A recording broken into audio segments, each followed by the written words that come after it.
यार selection species में। तो स्पीशीज जो है दो प्रकार के पाए जाते हैं। दो प्रकार के स्पीशीज कौन से पाए जाते हैं? तो एक होते हैं हमारे पास कंटिन्यूअस ब्रीडर।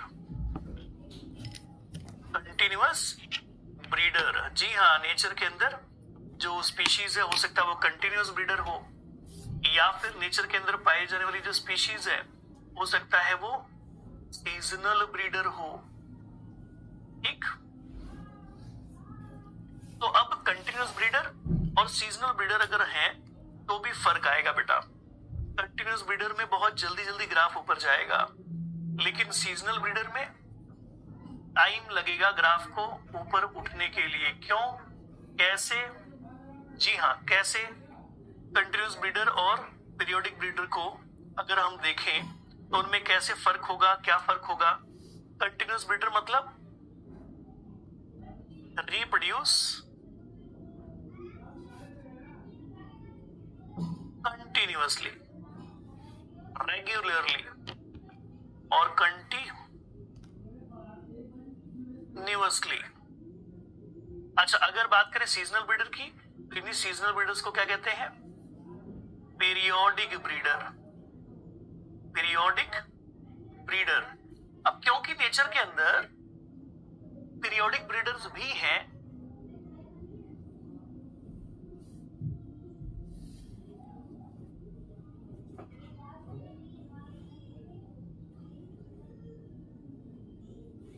ओके, ठीक है, हाँ जी, सीजनल ब्रीडर और पीरियोडिक ब्रीडर। अब बड़ी बेसिक सी बात है ना बेटा, एक जगह पर क्योंकि टाइम गैप होगा ही नहीं। अगर आप किसी कंटिन्यूअस ब्रीडर वाली पॉपुलेशन में जाओगे तो पता चलेगा हर समय वहां बच्चों का जन्म हो रहा है, हर समय। जैसे कि इंसानी पॉपुलेशन एक कंटिन्यूअस ब्रीडर का एग्जांपल है, हम लोग कंटिन्यूअस ब्रीडर्स हैं। आप हर दिन लाखों बच्चों का जन्म होता है ऐसा डेटा पढ़ोगे, लेकिन वही जंगल में गए हिरन की पॉपुलेशन में तो एक पर्टिकुलर सीजन होगा जब नए बच्चों का जन्म होगा, उसके बाद 1-2 महीने में वो सब बड़े हो जाएंगे, उसके बाद उसमें कोई छोटा बच्चा दिखाई ही नहीं देगा कुछ टाइम तक, और फिर अगला सीजन आएगा तब नए बच्चों का जन्म होगा। तो कई जगहों पर जो ब्रीडिंग है वो सीजनल पैटर्न में होता है, कई जगह लगातार होता है। इसके वजह से भी कई बार ग्रोथ मॉडल्स पर फर्क पड़ता है। कंटिन्यूअस ब्रीडर के केस में जो ग्राफ निकल करके आता है उसको हम एक्सपोनेंशियल ही कहते हैं, एक्सपोनेंशियल ग्रोथ ही कहते हैं। लेकिन जो पीरियोडिक ब्रीडर में निकल करके आता है उसको हम ज्योमेट्रिक कहते हैं बेटा, ज्योमेट्रिक ग्रोथ कहते हैं। ये थोड़ा सा डिफरेंस है, ध्यान रख लीजिएगा, काम आएगा। दोनों में ग्राफ जे शेप का ही आता है, लेकिन टाइम टेकिंग हो सकता है। चलो ड्रॉ करके बात करते हैं कि मान लीजिए ये कोई एक ग्राफ हुआ, X axis and Y axis, ये रहा टाइम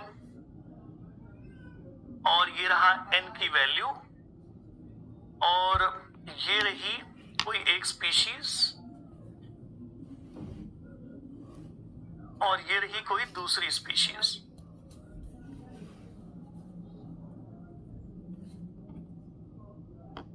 तो एक पर्टिकुलर टाइम के बाद जो पॉपुलेशन है वो बढ़ती है। तो पीरियोडिक ब्रीडर और कंटिन्यूअस ब्रीडर के ग्राफ को कैसे डिफरेंशिएट करें? बताओ बेटा, इसमें से ए वाला ग्राफ कौन सा हो सकता है? पॉसिबली। बी वाला कौन सा हो सकता है? पॉसिबली। तो ए वाला क्या हो सकता है, बी वाला क्या हो सकता है?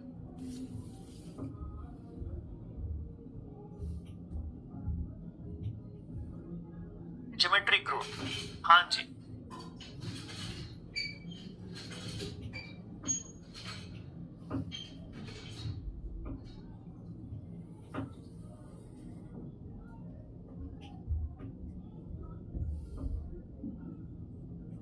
तो ए जो है, ए वाला इंडिविजुअल, ये कंटिन्यूअस ब्रीडर का एग्जाम्पल है।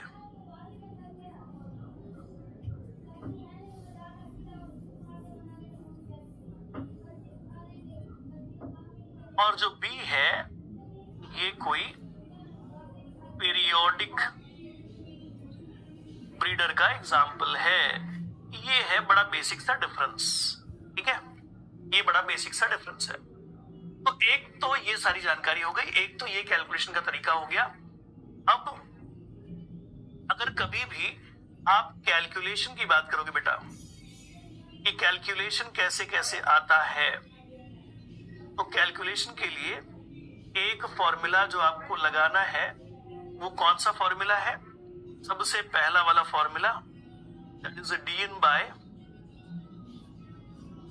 dt is equal to rn, और या तो कई सारे इसी के वो जो मॉडिफाइड फॉर्म्स है उनको लगाना पड़ता है। अगर क्वेश्चन में दे रखा हो कि r की वैल्यू दे रखी है, n की वैल्यू दे रखी है, ग्रोथ रेट पूछा है, तो आप ये फॉर्मूला लगा लोगे। लेकिन कई केसेस में आपको इससे ज्यादा या इससे थोड़े अलग फॉर्मूलास का इस्तेमाल करना पड़ सकता है। अगर आपको किसी पॉपुलेशन की ग्रोथ रेट निकालनी है और आपको capital R0 net reproductive rate की वैल्यू दे रखी है, तो आप इस फॉर्मूला का इस्तेमाल करके भी पॉपुलेशन की जो ग्रोथ है उसका अंदाजा लगा सकते हो। एक फॉर्मूला ऐसा वाला हो सकता है जिसमें पूरी पॉपुलेशन की क्या दे रखी हो, R की वैल्यू दे रखी हो, R0, कैपिटल R0, जिसको क्या कहते हो आप? Net reproductive rate. ध्यान रखना बेटा, नेट रिप्रोडक्टिव रेट का आप इस्तेमाल कर लेते हो, ठीक है। या फिर कई बार ओवरऑल, ध्यान रखना इस नेट रिप्रोडक्टिव रेट में फीमेल का कंट्रीब्यूशन मोस्टली आप देख रहे हो, लेकिन कई बार क्या होता है कि ओवरऑल, जी हाँ, ओवरऑल पॉपुलेशन का आपको ग्रोथ रेट निकालना होता है। तो अब ओवरऑल के लिए क्या तरीका यूज होता है, कौन सा फॉर्मूला यूज होता है? एक फॉर्मूला है dn by dt is equal to lambda into n। अगर आप देखोगे ध्यान से तो सिर्फ और सिर्फ सिंबल अलग हुए हैं, बाकी सब सेम है। देखो R जो होती है, ये R, ये पॉपुलेशन की per capita rate of increase होती है। ये पॉपुलेशन की per capita rate of increase होती है। कैसे निकालते हो? Per capita birth rate, per capita death rate, है ना। लेकिन per capita birth rate, per capita death rate जब आपने कैलकुलेट की थी, उतना भी ज्यादा एक्यूरेट तरीके से नहीं की थी। उसमें जनरलाइज्ड वे में आपने सारे लोगों को काउंट कर लिया था। लेकिन R0 जो है ये ज्यादा प्रिसाइज होता है। ज्यादा प्रिसाइज मतलब लाइफ टेबल की मदद से आप सिर्फ और सिर्फ रिप्रोडक्टिव फीमेल्स के नंबर के बेसिस पर, के आधार के बेसिस पर, उनकी फर्टिलिटी एबिलिटी के बेसिस पर R0 निकालते हो। तो ये ज्यादा स्पेसिफिक है ना, कि आप पूरे के पूरे पॉपुलेशन के अंदर फर्टाइल फीमेल्स का नंबर क्या है, उनकी एज स्पेसिफिक फर्टिलिटी कैसी है, इसके बेसिस पर तय कर रहे हो। तो ये ज्यादा एक्यूरेसी वाला हो सकता है। लैम्डा क्या होता है? तो लैम्डा भी कुछ इसी प्रकार का फैक्टर देखने को मिलेगा जो कि रिप्रेजेंट करता है चेंज। जी हाँ, लैम्डा का अगर मीनिंग आप लिखना चाहते हैं तो इसको सीधे सीधे कह दिया जाता है टोटल ग्रोथ। जी हाँ, तो कह दिया जाता है टोटल ग्रोथ, ठीक है। अगर लैम्डा नहीं दिया है तो लैम्डा निकालने का फॉर्मूला भी होता है।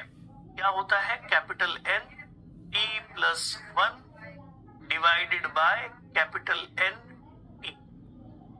ये वाला फॉर्मूला लगाना है, काम बन जाएगा, ठीक है, काम बन जाएगा। अब क्या करेंगे? इन तीनों फॉर्मूलाज को यूज करने के तरीके सीखेंगे। कि मान लीजिए एक सैंपल क्वेश्चन दे दिया यहां का, एक एग्जाम्पल दे दिया यहां का, R की वैल्यू दे रखी है। अब क्वेश्चन में R की वैल्यू दे रखी है तो बात ही खत्म है। R की वैल्यू दे रखी है 0.4, N की वैल्यू दे रखी है 100। तो बताओ ग्रोथ रेट क्या होगा इस फॉर्मूला के बेसिस पर, ठीक है। घूम रहा है बहुत देर से, दिखाता हूं बेटा, आप रुक जाओ एक मिनट। इसके लिए एक एग्जांपल ले लेते हैं। इसके लिए example R0 is equal to 1.5 है और N की वैल्यू दे रखी है 100, ठीक है। इस जगह पर जो NT प्लस 1 की वैल्यू दे रखी है 115 और n की वैल्यू दे रखा है 100। तो अब आपको कैलकुलेट करके बताना है तीनों का, जी हाँ तीनों का क्या बताना है बेटा, ग्रोथ रेट। सो PTO अब ये मत पूछ लेना सर PTO क्या होता है सर, है ना। अब ये मत पूछ रहा सर PTO क्या होता है, PTO मतलब अगले पन्ने पर हम देखेंगे कुछ।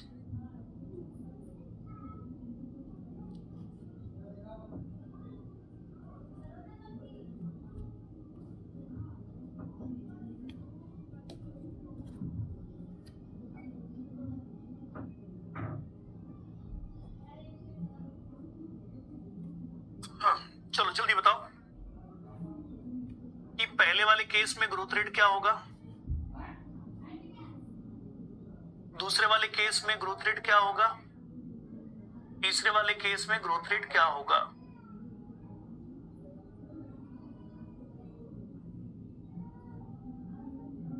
सर एक्सपोनेंशियल ग्रोथ में आर सिलेक्शन वाले में, लेकिन ह्यूमन के सिलेक्शन में रखा है, फिर कैसे ह्यूमन आर सिलेक्शन। बेटा मैंने कहा ह्यूमन आर सिलेक्शन में आता है बेटा, मैंने कहा ऐसा।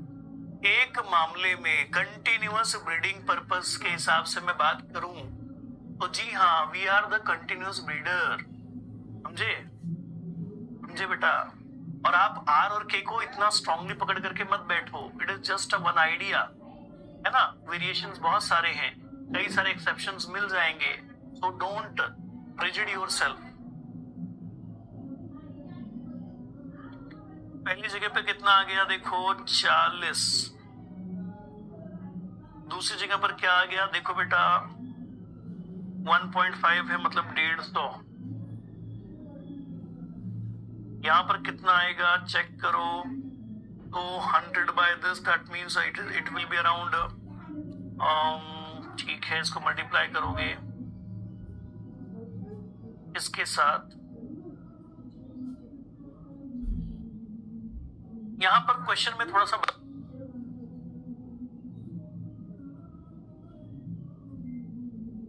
ओके, तो बेटा इंटरनेट फ्लक्चुएशंस हैं, थोड़ा सा ध्यान रखना। ऑलरेडी दे रखी है, तो अब आपको सेकेंड जनरेशन का निकालना है बेटा। सेकेंड जनरेशन का आपको किसका ग्रोथ रेट बताना है। इसको ग्रोथ रेट को ऐसे नहीं लिखते, इसको भी ऐसे नहीं लिखते, इसको लिखते हैं हम लोग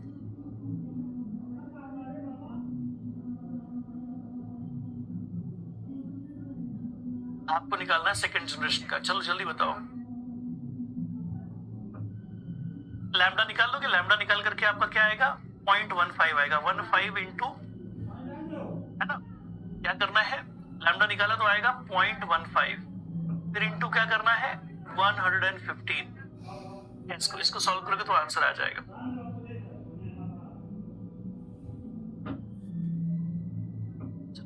लास्ट वाला एग्जांपल मुझे समझाना पड़ेगा क्योंकि ये थोड़ा सा अलग है ना, थोड़ा सा अलग है। चलो मैं समझा देता हूं। तो पहले ये जो लास्ट वाला एग्जांपल है, इस लास्ट वाले एग्जांपल में आपको लैम्डा निकालना पड़ेगा। लैम्डा निकालने के लिए आपके पास दो जनरेशंस की पॉपुलेशन साइज होनी चाहिए, एक इनिशियल और एक फाइनल। तो ये फाइनल वाली है, एक जनरेशन के बाद, और एक जनरेशन पहले ये वाली है। आपने फॉर्मूला में पुटअप किया, आपको जवाब आ गया क्या 1.15। तो जनरेशन 1 की या उसके पहले वाले जनरेशन की साइज हमारे पास ऑलरेडी है। अगले जनरेशन मतलब सेकंड जनरेशन में क्या हो सकता है, तो इसके लिए आपको करना क्या पड़ेगा, इसके लिए आपको करना पड़ेगा कि भाई सेकंड जनरेशन में क्या होगा। सेकंड जनरेशन मतलब 1.15 इंटू 115। यहाँ पर n की वैल्यू क्या लेनी पड़ेगी, यहाँ पर अब इनिशियल वैल्यू ये लेनी पड़ेगी क्योंकि आप नेक्स्ट जनरेशन सेकंड जनरेशन की काउंटिंग कर रहे हो। तो अब इनिशियल पॉपुलेशन साइज क्या हो जाएगी nt+1, ये इनिशियल मानी जाएगी। अगर ये कैलकुलेट करना था तो फिर आप इनिशियल इसको मान रहे थे, लेकिन अब सेकेंड जनरेशन की निकालनी है तो इनिशियल किसको मानोगे? फर्स्ट जनरेशन को। तो पुटअप करोगे, जैसे ही पुटअप करोगे आंसर आ जाएगा बेटा। किसी ने मुझसे कहा sir it will be around 132.5, सही है क्या? एक बार वेरीफाई करो, एक बार चेक करो।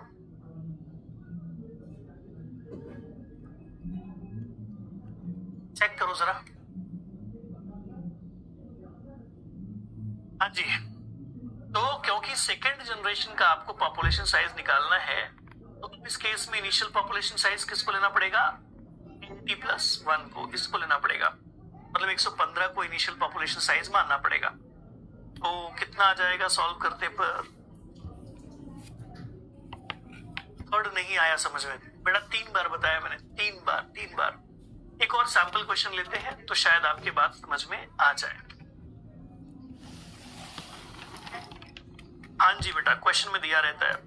चलो तो एक और सैंपल क्वेश्चन आपके लिए है।